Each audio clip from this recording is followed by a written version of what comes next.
Okay.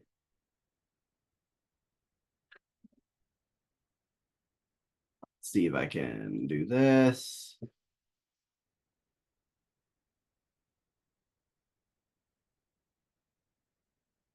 I'm gonna share my. Just give me a second. I'm trying to see if I can get this sharing the way I want it to. Hopefully it screen mirrors the way it needs to. Oh, beautiful. Okay. Alrighty.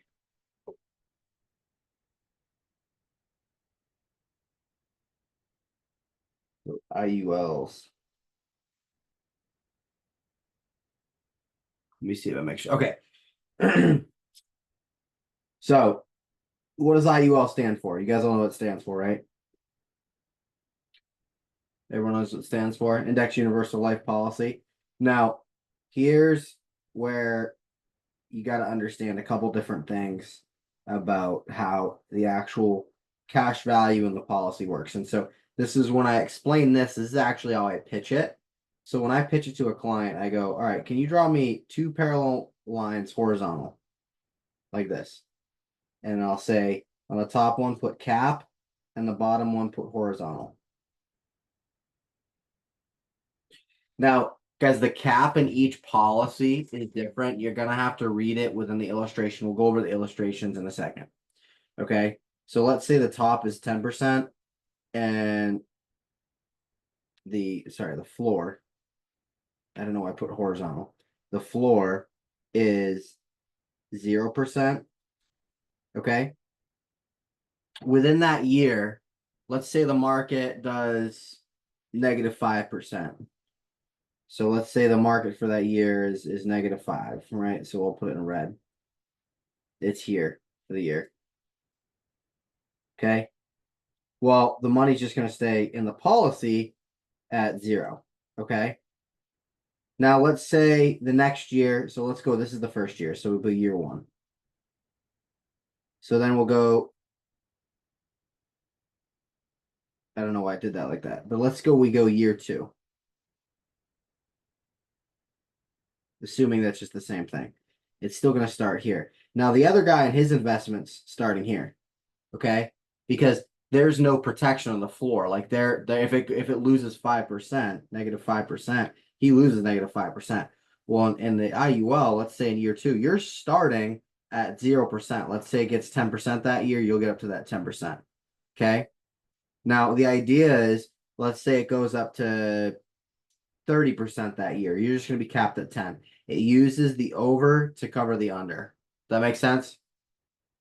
So you'll never, ever lose as far as the cash value within the investment, quote unquote, inside of it. Now, that's how it's indexed per se within the policy itself. Here's where a lot of people try to over pitch it. Okay, guys. While the cash value is pretty awesome, there's a couple things that go into effect, right? Like this still has premiums. Okay. Let's say their death benefit is DB. We all understand DB equals death benefit, right? Right? Death benefit, right? Okay. Let's say the death benefit's $500,000. Okay. And let's say it's a 35-year-old male. NTU. Not the backer user. Guys, if his premium a month is $100, you've done like the target, let's say the minimum premium. How much money is going to cash value? Not very much. It might be $30, $40. Okay. Now let's say, so this is minimum premium. Then you've got your target. And then you've got your max. Okay. Say his target premium's $235 a month.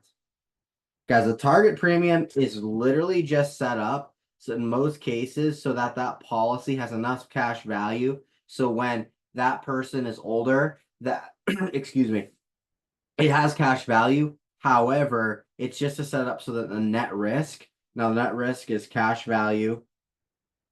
So let's say the cash value is 200,000. This is just so you understand net risk, and I'll go into back in a second. Let's say you're here. This is your death benefit minus your cash value is what's called 300K net risk. Why is this important? Because if you know what this is, now you know what they're actually having to pay for insurance. Because if the person dies, right, they choose cash value or death benefit, right? But if they have a $200,000 cash value, how much does the insurance company actually have to pull from their funds to pay out? 300,000, right? Because there's already 200,000 in there. Okay. That matters when you go into target premium. Let's say you're going down let's say cash value and this is time, right? Because as that cash value accrues over time, right? If you do a minimum premium, it's gonna kind of look like this, and then eventually it'll flat out. A target premium is gonna look like this, and then do this. A max premium does that. Okay, why is that? Well, the net risk here is never good for them because what ends up happening is what's called a COI, their cost of insurance. Their does anyone ever seen a COI in a policy? Anyone? Works like this. It'll look like this. It's be like $1,000 of coverage for every 1,000 of coverage below is model monthly premium or however they pay. Okay, and this is all going to connect in a second, okay? And it will look something like this. Like there'd be policy year here, and then it will say premium amount per 1,000 of coverage, okay? And it will be like policy year one. We'll go 5, 10, 15. It would actually be every year, but I'm just going to make this easier. 20, 25, 30, etc., right? So policy year one, the premium might be, let's say it's a $500,000 policy. It might be like 0.0032. Now, does anyone want to do the math on this? So it's for every $1,000 of coverage, this is how much you have to pay monthly. Does anyone want to take how many thousands are in 500,000? Anyone? 500. There's 500,000s and 500,000. In case you ever had trouble with math. Someone take 500,000 or 500, I'm sorry, because there's 500,000s and 500,000 and multiply that by 0.0032. Someone tell me what that is, please. 1.6. What is it? 1.6. It's $1.6. Hold on. Maybe yeah, 1.6. So it's $1.60. Yep, $1.60. That's what it would be. Now, this is his cost, COI. Let's say his premium he actually pays is what? Let's say it's just for shits and giggles and really easy is $100 a month. How much money is going to cash value a month?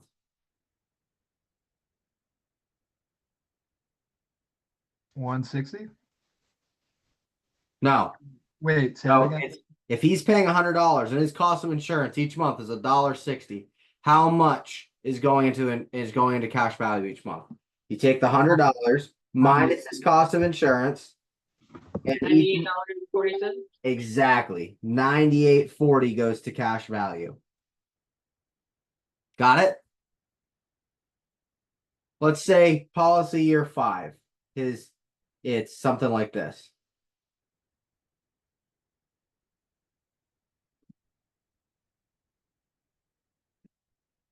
Monique, what is his cash value?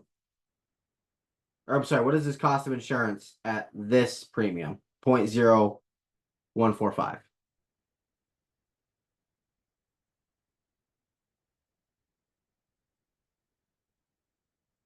Oh, are you talking because you're muted? My bad. $7.25. $7.25. Now, he's still paying $100 a month in premium. What is his how much is going to cash value monthly? $92.75. Now, let's just say during this time, his cash value is $30,000. Let's say it's cash value through the years. How much does he actually pay, knowing that? In cost of insurance. So take 500,000 minus 30,000. That's 470,000. So it's 470 actually, because that's his net risk. This is where they get you. They'll put it real small, but it's typically net risk. They'll put it somewhere like this. That's really how they're written. So then you got 470, you multiply that by 0.0145. Technically, it's $6.815. Okay, I'm going to do this 2 more times just so we understand this. Okay, because this all comes back in a second, and then I'll start going over some tax code stuff. $6.82. 82 cents. Okay, so which means he's actually got more on the cash value. Let's go 20 years from now. Let's say his monthly premium is 1.365. And his cash value at this point is, let's just say, $130,000. Does someone want to tell me what his cost of insurance is? Net risk? Want to take a gander?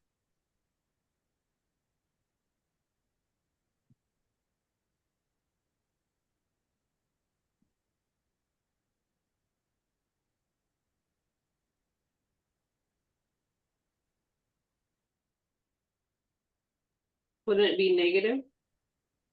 Nope. Can't be negative. This is where this is, Chris, you want to go for it? 50468. That's it. Yes, 50468. This is where making sure the client is paying enough premium at the beginning makes sense, because he's paying $100 a month of premium. Where's this difference coming from? It's cash value. $404.68 is coming out of his cash value every month. Guys, this is where you have to make sure that premium makes sense. Don't do that minimum stuff. The target premiums is not bad. It'll probably get you, oftentimes some of them have no lapse guards, so that's really not terrible.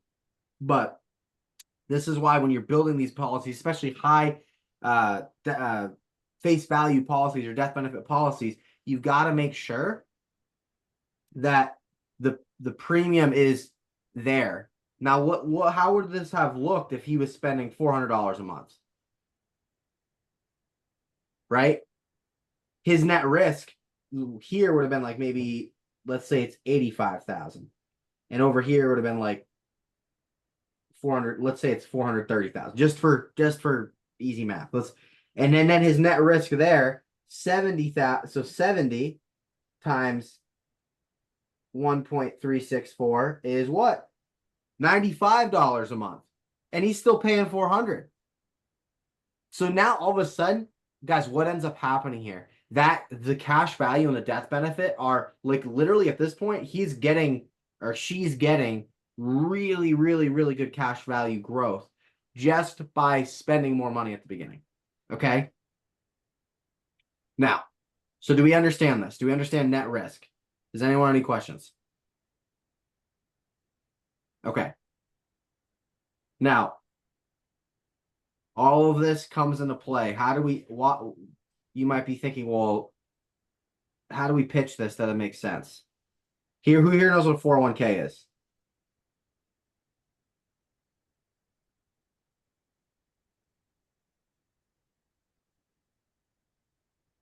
$401k, 403b. How does a 401k, 403b work? Right? You don't pay taxes now to pay what later? Pay what type of taxes? Income taxes later. And what ends up happening, let's say guys, by the way, the income tax rates 2025 are increasing again. They're increasing again. So let's say you got $400,000 in there and you got to pay it. Let's say, just say for easy math, 30% tax rate. How much money do you really have in there? Well, so just do this. 30, what's 30,000 times 4? 120,000. What's 400,000 minus 120,000? 300, I'm sorry, 280,000 is what you actually have in there. That's your money. 120,000 of that, by the way, just so you guys understand, is Uncle Sam's money.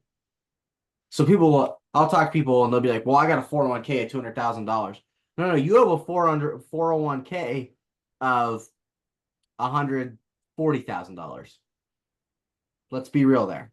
All right. How does a Roth IRA work? And traditional IRA basically works the same way.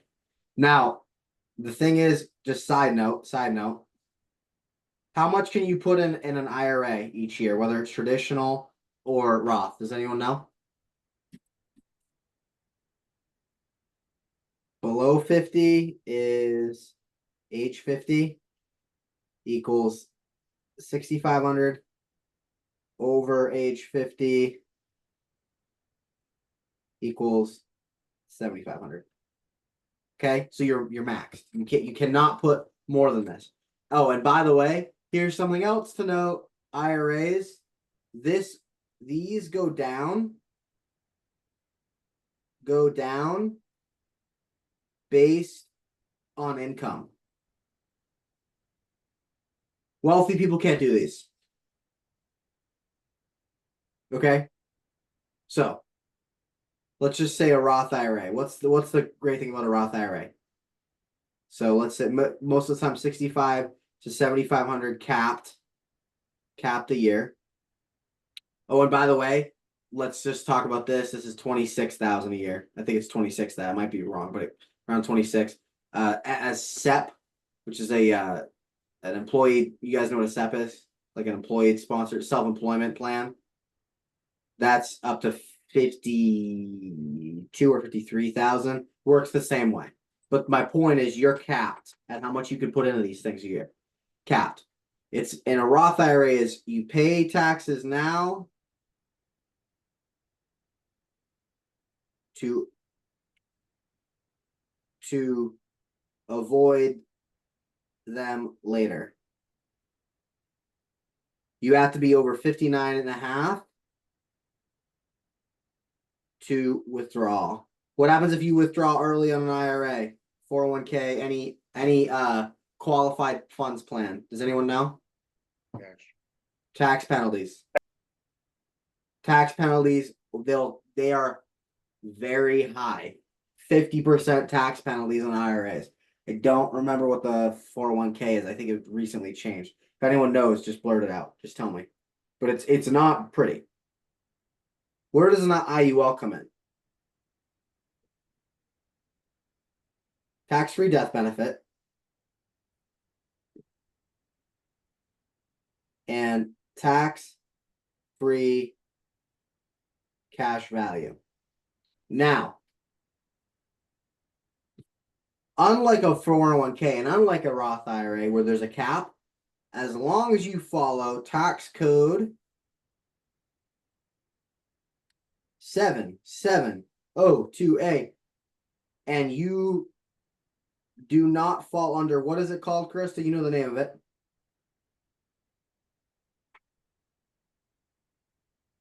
Modified endowment contract. You want to be a non-MEC.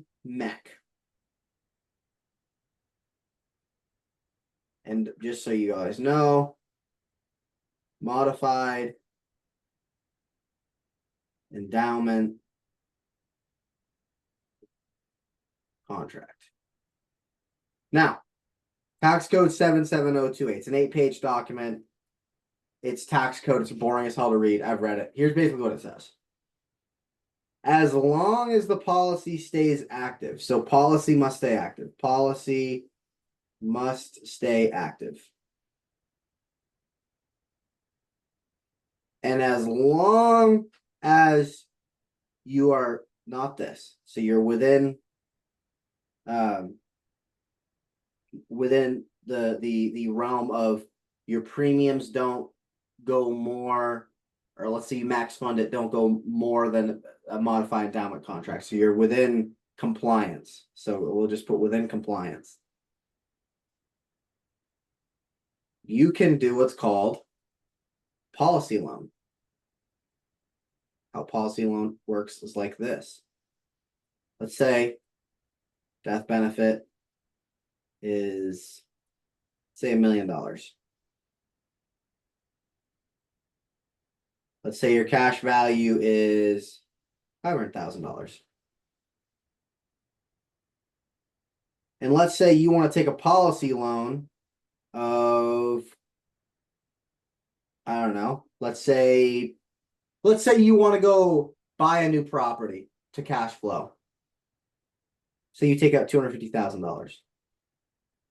Immediately, this is what it looks like. Death benefit becomes, so post loan, death benefit, this is all connected. So I'll say post loan. Death benefit becomes what? $750K. Now your cash value does go down as well, but as long as you do and you pay yourself back, it's typically at a 4.5% interest rate.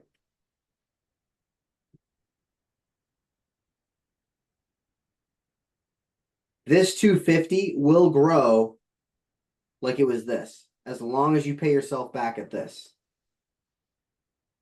That makes sense? What happens if you take money out of a savings account and you pay yourself back? What happens?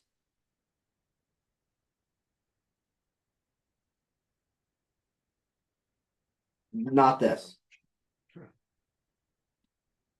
So it's the idea is that you're taking a loan out of your own money and paying yourself back. Okay. Here's how you can take. Does anyone have any questions so far? Because we just went over a lot.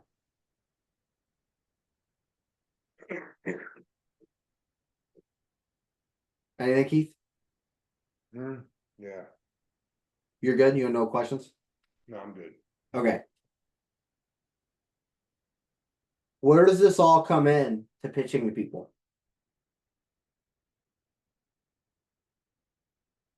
Increased taxes over the year. Right? Taxes are going to go up. So that 401k will be worth less.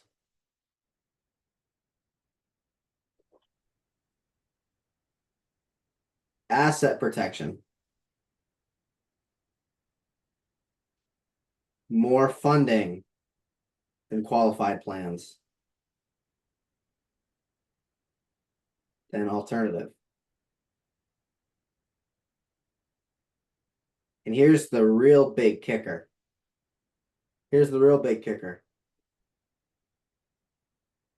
Riders, hold up. This ain't even the big one. Tax free payout upon death. No trusts, no lawyers, no probate. Bang, simple. So if we know all this, right? What do? Call business owners up.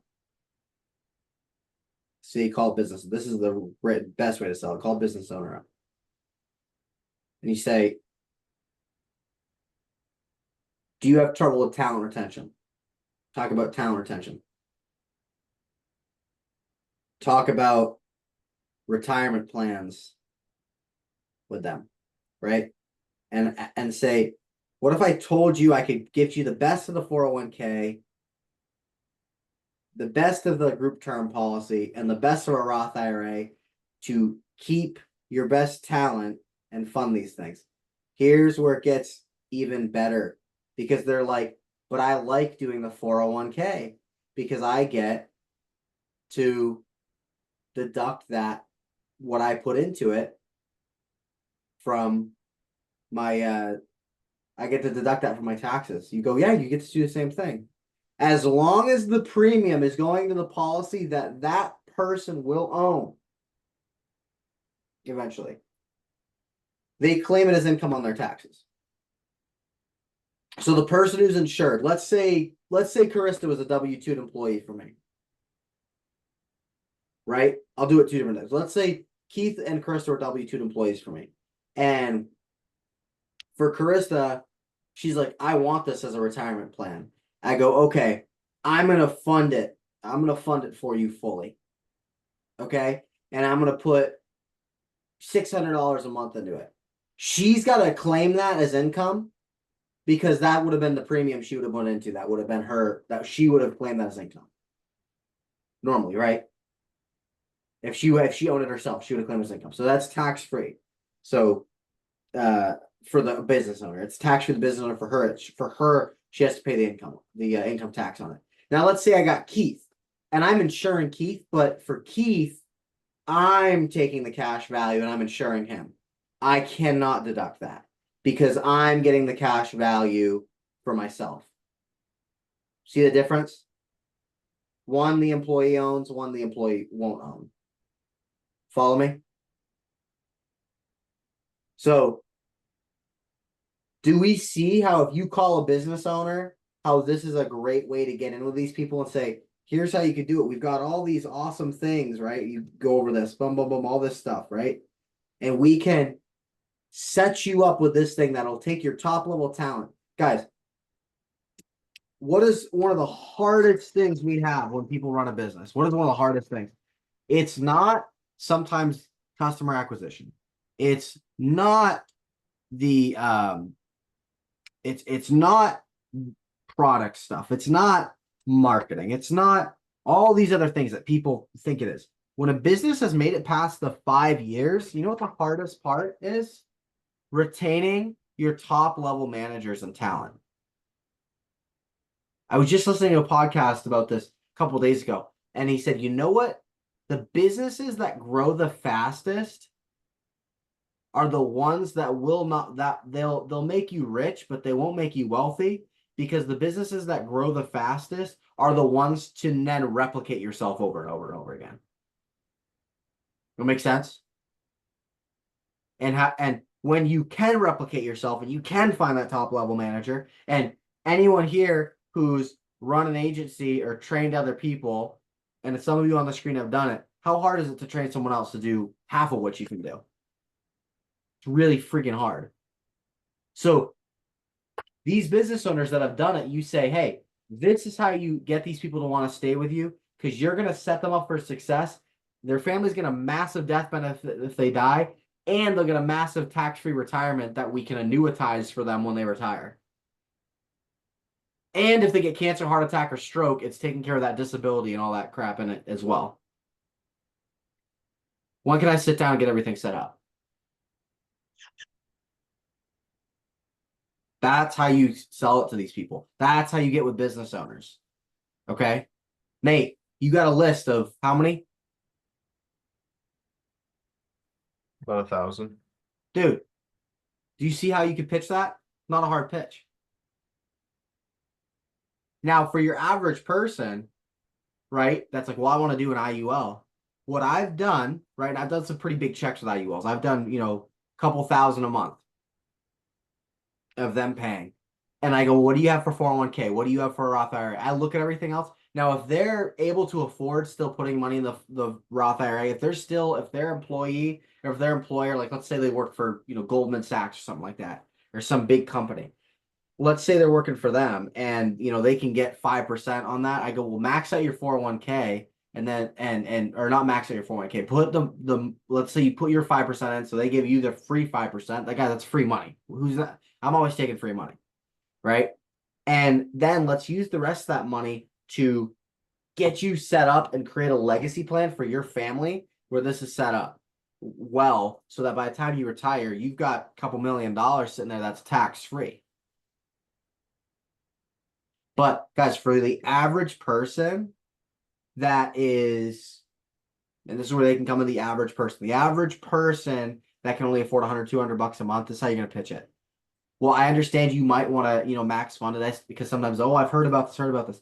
Here's what we could do. We could do it at a target premium. Guys, most target premium policies, by the way, have basically, they're almost always, don't quote me on this 100%. You got to make sure you look at the illustration. But most of the time are set up that at 20 years in, the amount of premium they put in will match the cash value. So let's say they put in 30,000 cash value. They'll have 30,000 premium. They'll have 30,000 cash value. What do you use it for that? Mortgage protection. It's very similar to CBO. That's when you use target premium. Okay. There's a bunch of different ways these can help people, but don't pitch to the guy who can only afford $200 a month that this is like his saving grace and this is only retirement. It's not. It just won't be. And don't pitch to the guy that, you know, oh, he could put $1,000 a month in, that he should avoid all other investment portfolios. Don't do that either. Just say this is another tool in your tool belt to help fund your retirement. And just leave it at that. Because that, by the time you retire, guys, does anyone know how much a nursing home costs? 15 to 20 grand for a good one a month. A month.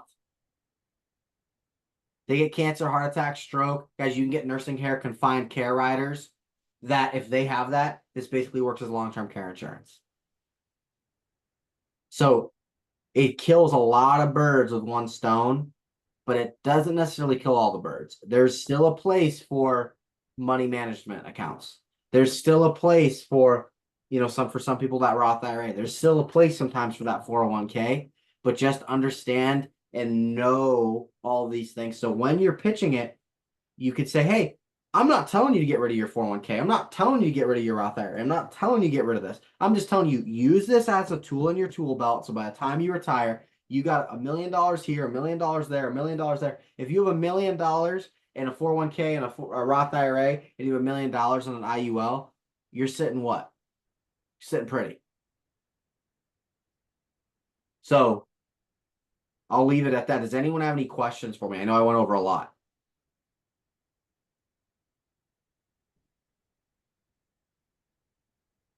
Do you guys understand it? So just remember when we're going into illustrations, and if anyone here is having trouble getting on WinFlex, please text me directly and I'll help you with that. When you're using WinFlex, NLG and I believe Foresters has their own illustration platform. Make sure you're actually paying attention to the illustration. Make sure you're actually looking what the cash value is going to look like. And you know, one thing I tell people is they're like, well, it says here that this is non-guaranteed. Well, nothing in life is guaranteed, but this is based off the average market. It's based off it's based off slightly below average. I would say it's based off the average market. And guys, if you look at these, a lot of them, the average is still pretty damn good. You're saying it's cheaper than whole life oftentimes. You're getting a crap ton of coverage and you're going to get cash value. Win, win, win, win. You know? No questions though? Cool. Well, I'll save the recording here. It'll save tonight because we'll still be on Zoom after this. And I'll send it out to you guys after it. Cheyenne, I think you probably want it, right? Okay.